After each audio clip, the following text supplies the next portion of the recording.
गुरुग्राम नाबालिग नौकरानी यातना मामला। शशि शर्मा और उनके बेटों पर आरोप रात के सन्नाटे को चीरती हुई एक चीख गूंजी। गुरुग्राम के एक पॉश इलाके में, जहां हर घर की खामोशी अपनी एक कहानी कहती है, वहां एक घर से आ रही यह आवाज़ किसी के लिए भी सामान्य नहीं थी। पड़ोस में रहने वाला एक शख्स, जो उस रात अपने बरामदे में चाय पी रहा था, ठिठक गया। उसने कान लगाकर सुना, फिर वही चीख, दबी हुई, लेकिन इतनी तीखी कि उसका दिल दहल गया। उसने बिना देर किए अपने फ़ोन से पुलिस को कॉल कर दिया। साहब, कुछ गलत हो रहा है। शर्मा परिवार के घर से चीखें आ रही हैं। मुझे लगता है कोई मुसीबत में है। ये कॉल उस कहानी की शुरुआत थी जो आज हम आपके सामने पेश करने जा रहे हैं। इस कहानी को आपके सामने लाने वाला है क्राइम नॉयर ऑफिशियल, एक ऐसा यूट्यूब चैनल जो आपको लाता है सबसे रोमांचक और गहराई से भरी क्राइम स्टोरीज। आज हम बात करेंगे गुरुग्राम नाबालिग नौकरानी यातना मामले की, जहां शशि शर्मा और उनके बेटों पर एक मासूम लड़की को यातना देने का आरोप लगा। ये कहानी सिर्फ एक अपराध की नहीं, बल्कि उस मानसिकता की भी है जो इंसान को हैवान बना देती है। तो चलिए शुरू करते हैं। गुरुग्राम का वह इलाका जहां बड़े बड़े बंगले और चमचमाती गाड़ियां किसी की भी आंखों में जलन पैदा कर सकती थीं, बाहर से बेहद शांत और सभ्य लगता था। शर्मा परिवार का घर भी ऐसा ही था।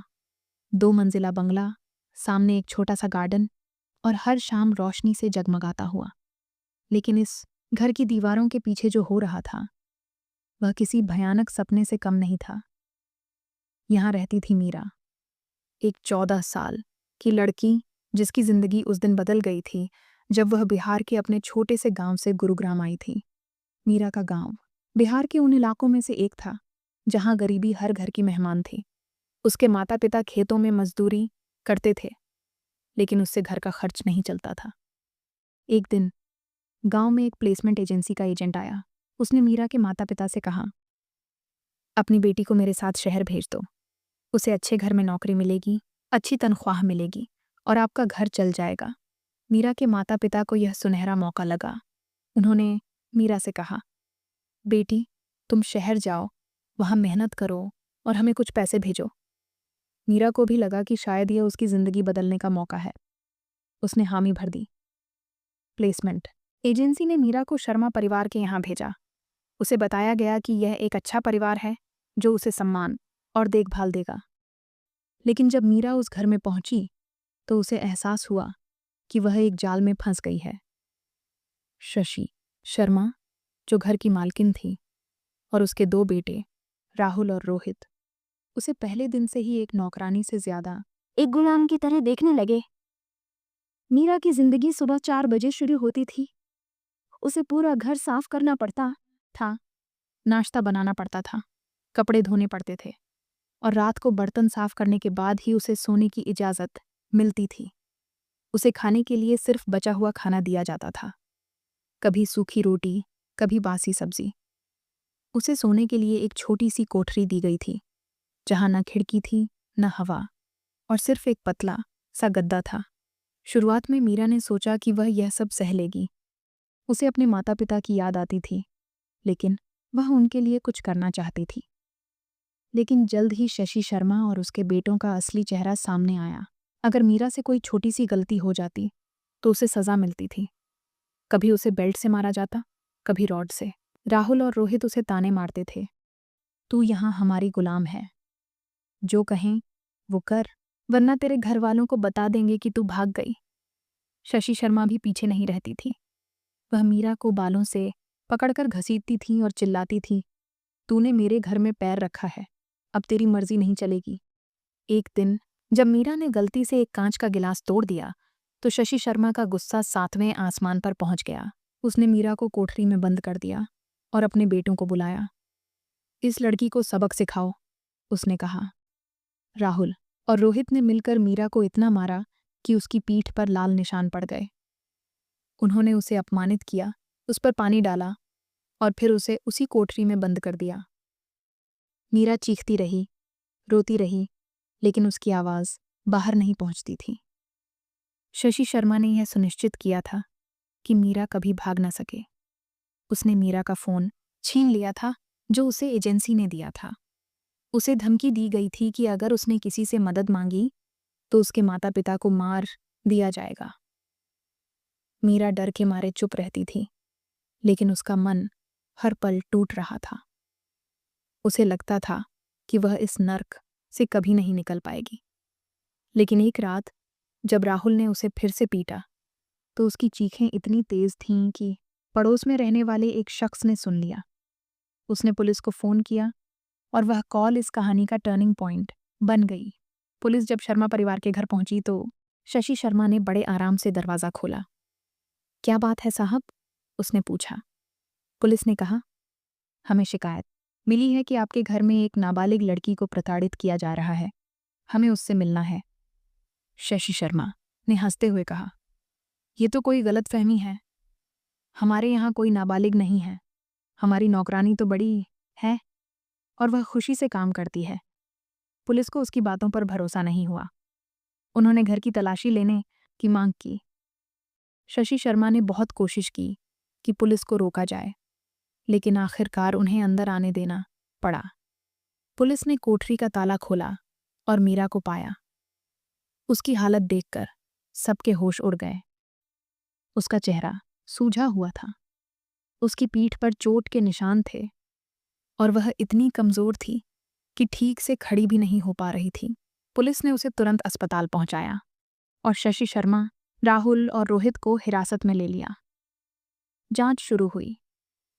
पुलिस ने मीरा का मेडिकल टेस्ट करवाया, जिसमें पता चला कि उसे लंबे समय से शारीरिक और मानसिक यातना दी गई थी। डॉक्टरों ने कहा कि उसकी हालत गंभीर है और उसे तुरंत इलाज की ज़रूरत है। पुलिस ने घर से सबूत जुटाए, खून से सने कपड़े, एक रॉड और एक बेल्ट जिनसे मीरा को मारा गया था। पुलिस ने पड़ोसियों से पूछताछ की। कई लोगों ने बताया कि उन्होंने मीरा की चीखें सुनी थी, लेकिन उन्हें लगा कि यह घरेलू मामला है। एक पड़ोसी ने कहा, मैंने एक बार शशि शर्मा से पूछा था कि क्या सब ठीक है। उन्होंने कहा कि उनकी नौकरानी नालायक है और उसे सबक सिखाना पड़ता है। मुझे शक नहीं हुआ, लेकिन अब मुझे अफसोस है कि मैंने कुछ नहीं किया। पुलिस ने उस प्लेसमेंट एजेंसी से भी संपर्क किया जिसने मीरा को शर्मा परिवार के यहाँ भेजा था।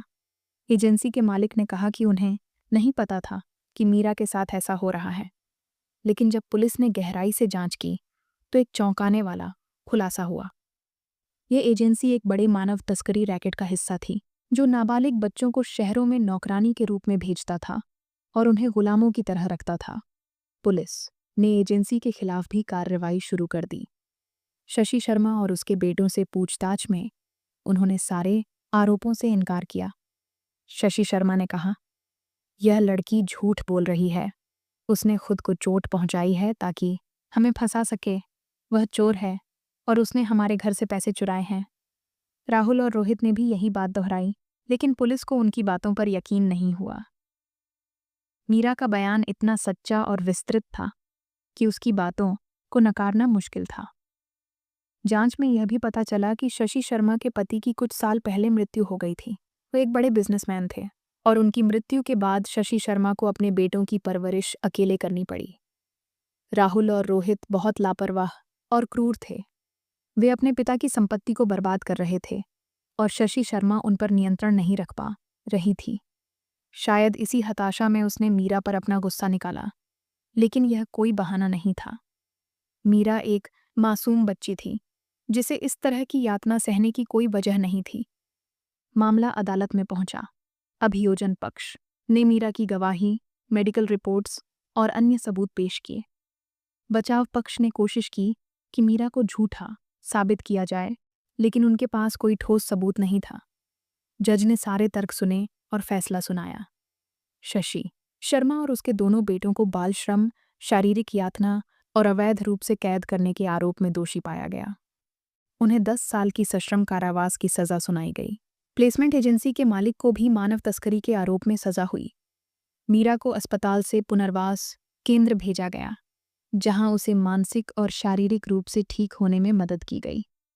उसे शिक्षा और रोजगार के अवसर दिए गए ताकि वह एक नई जिंदगी शुरू कर सके। इस मामले ने समाज में हलचल मचा दी। लोगों ने सवाल उठाया कि एक संपन्न परिवार इतना क्रूर कैसे हो सकता है। इसने यह भी दिखाया कि हमारे समाज में गरीबों और मजदूरों के साथ कितना अन्याय होता है। सरकार ने प्लेसमेंट एजेंसियों पर कड़े नियम बनाए और नाबालिग बच्चों को नौकरानी के रूप में काम करने से रोकने के लिए कदम उठाए। मीरा की कहानी हमें सिखाती है कि हमें अपने आसपास हो रहे अन्याय के खिलाफ आवाज़ उठानी चाहिए। अगर उस पड़ोसी ने पुलिस को फ़ोन नहीं किया होता तो शायद मीरा आज जिंदा नहीं होती। यह कहानी एक सबक है कि हमें सतर्क रहना चाहिए और दूसरों की मदद के लिए तैयार रहना चाहिए। अगर आपको यह कहानी पसंद आई तो कृपया क्राइम नॉयर ऑफिशियल को सब्सक्राइब करें, लाइक करें और शेयर करें।